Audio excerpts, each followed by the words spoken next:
These are the ways that I figured out that helped me increase my progress in terms of speed of gaining muscle.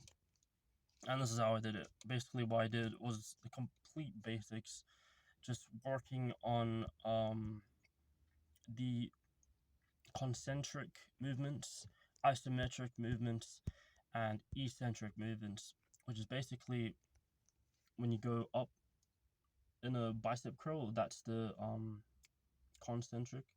But from where you started, which was stationary, not moving, that is called the isometric movement. But one important key thing is when you get to the point of contraction and squeezing at the isometric position. But also, there's techniques within each and every workout. So, for example, biceps, this technique is when you go all the way up and then you turn your wrist outwards, which gets a more better contraction in the biceps.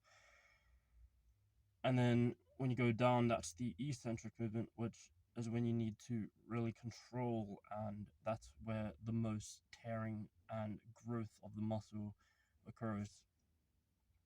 I mean, growth in terms of tearing the muscle for there to be optimal occurrence of an opportunity for growth when eating protein. And protein comes in when after the workout, before the workout, whenever, just get as much protein as you can. What I take is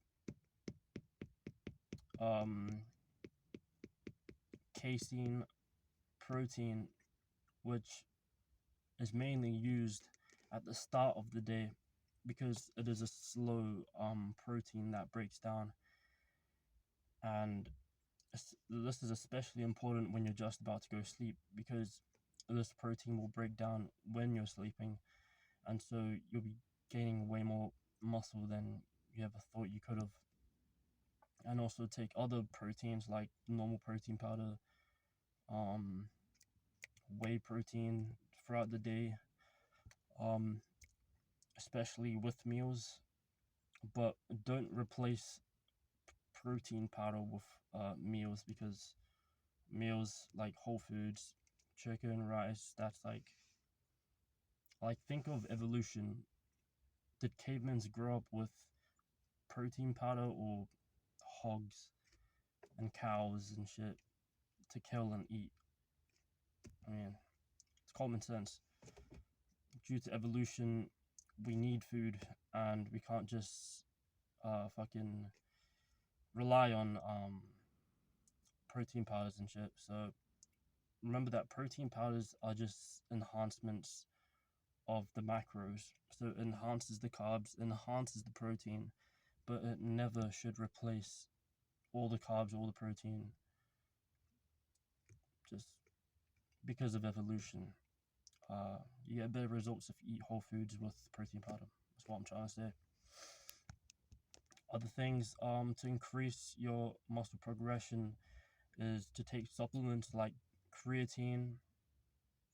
I know protein powder is a supplement, but that's a big one that I had to discuss.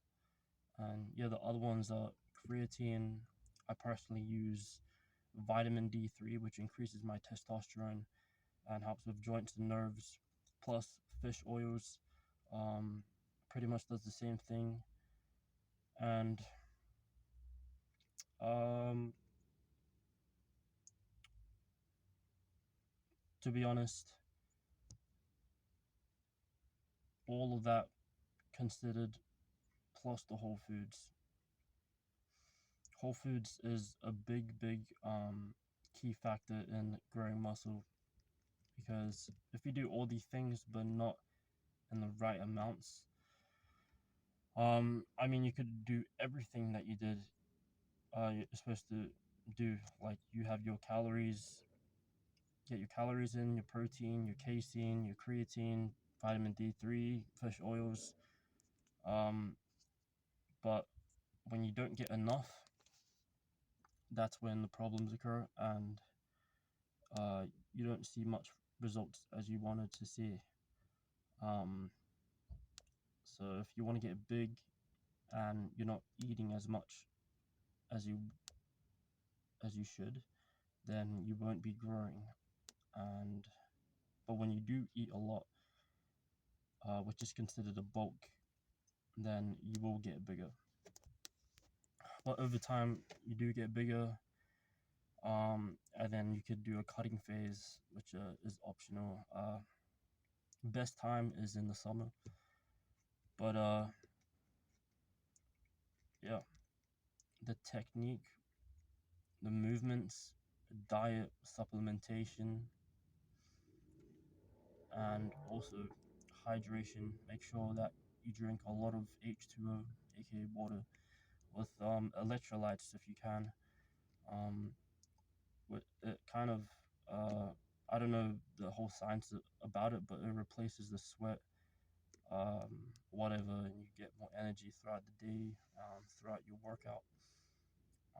I also take pre-workout, which is basically caffeine, makes you fucking hype as shit and push hard and do your workout as hard as you can. And another important factor is sleep. If you don't get enough sleep, then you won't grow as much as you would want to. So make sure you get enough sleep that you feel good after you wake up, not lethargic and drowsy when you wake up. So make sure you get enough sleep. I recommend 8 to 10 hours. Last thing I'd say is to not train like a pussy, because if you train like a pussy, if you train like a little bitch, you ain't gonna get big. I mean, you are gonna get big if you take everything in consideration of what I just said. But if you don't train hard, you're just leaving a lot of things on the table, which is a massive downfall. And that's the difference between trying hard and looking not natty to not trying hard and still looking natty. There's that factor that you must have. If you want to go progress into the extended skill, where you look like an absolute unit. Um, yeah, just train hard, and people will try and say that you're not natty, um, which is actually one of the best compliments you could ever get as a gym rat or any person that's starting the gym or whatever. So if you try really hard, I promise you'll get the best results that you can when you implement everything that I just said: supplementation, movements, technique, um, sleep, hydration, all that good stuff. I hope you have taken something away from this video. Yeah, long time no see, and hopefully, I mean, I will upload tomorrow. So as always, do the hard work, especially when you don't feel like it. Mwah.